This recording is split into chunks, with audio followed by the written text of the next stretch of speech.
नमस्कार दोस्तों। मड़िया बांध में नगर बेगमगंज के मकान डूब क्षेत्र में आने से हड़कंप मच गया। लोगों में बेचैनी हुई। शमशान घाट, ईदगाह भी डूब की सूची में शामिल हैं। रोड के एक तरफ के मकान डूब क्षेत्र में है तो रोड के दूसरी तरफ के मकान डूब क्षेत्र में नहीं है। वहीं पर एसडीएम सौरभ मिश्रा जी का कहना है कि डूब क्षेत्र में आने वाले लोगों को आपत्ति है तो वो आवेदन करें, हम उसकी जांच करा लेते हैं। पर मड़िया बांध में नगर के 6 मकान डूब क्षेत्र में आ चुके हैं, जिसकी अधिसूचना जारी हो चुकी है। अब खबर विस्तार से।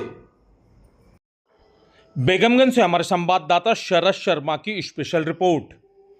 मड़िया बांध में शहर के मकान डूब में आने से हड़कंप मचा, अधिसूचना हुई जारी।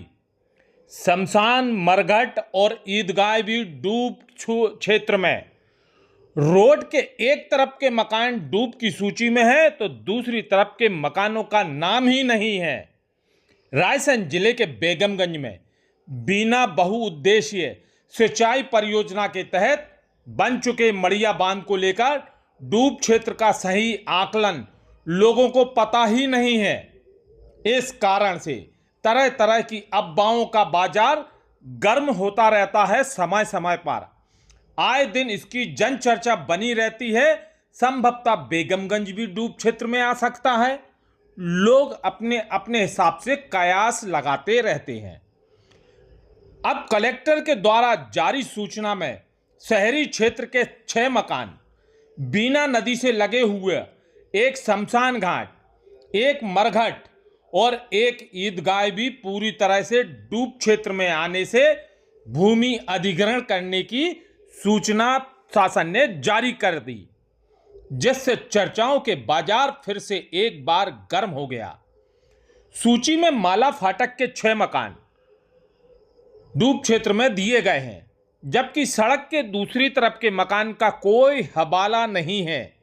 एक तरफ के मकान डूब रहे हैं तो दूसरी तरफ के मकान डूबेंगे कि नहीं, यह चर्चा का विषय बना हुआ है। लोग बाग स्पॉट पर जाकर देख रहे हैं कि ऐसी कैसी कुदरत की माया कि एक तरफ के मकान डूब में है, दूसरी तरफ के डूब ही नहीं रहे। यह चर्चा का विषय बना हुआ है।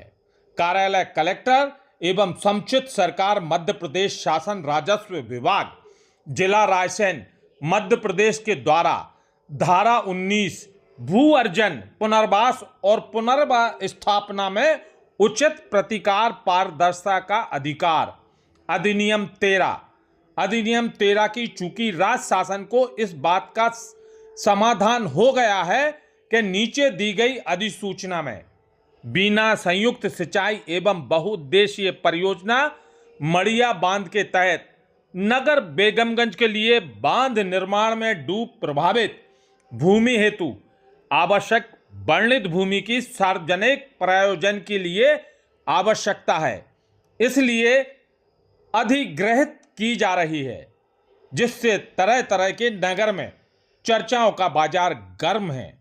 वार्ड क्रमांक 1 में बने कच्चा और पक्का मकान भोजराज पिता राम रतन शर्मा, हरिशंकर पुत्र राम रतन शर्मा, कच्चा मकान प्रेम नारायण पुत्र राम रतन शर्मा, सोनू पुत्र नत्थू कुशवाहा, समीर कुरैशी पुत्र रिजवान कुरैशी, पक्का मकान बलवीर पुत्र नत्थू कुशवाहा के अलावा पक्का शमशान, मरघट, पक्की ईदगाह डूब क्षेत्र में आने की धारा 19 की अधिसूचना जारी कर दी गई है। इस संबंध में एसडीएम सौरभ मिश्रा का कहना है, यदि किसी को लगता है कि सामने वाला मकान डूब क्षेत्र में आ रहा है और जमीन डूब में आ रही है तो हमारे पास आए, आवेदन करें, हम दोबारा जांच करवा ली जाएगी। या किसी को लगता है कि हमारा डूब में नहीं आना चाहिए, वह भी आवेदन कर सकता है, दोबारा से जांच की जाएगी। घबराने की और पैनिक होने की जरूरत नहीं है। बिना बांध परियोजना बन रहा है, उसका काम चल रहा है, पर कोई संतुष्ट नहीं है तो आवेदन करें, उसकी जांच करा ली जाएगी। इसमें घबराने की, बेचैनी होने की कोई आवश्यकता नहीं है। रायसेन बेगमगंज से हमारे संवाददाता शरद शर्मा की स्पेशल रिपोर्ट।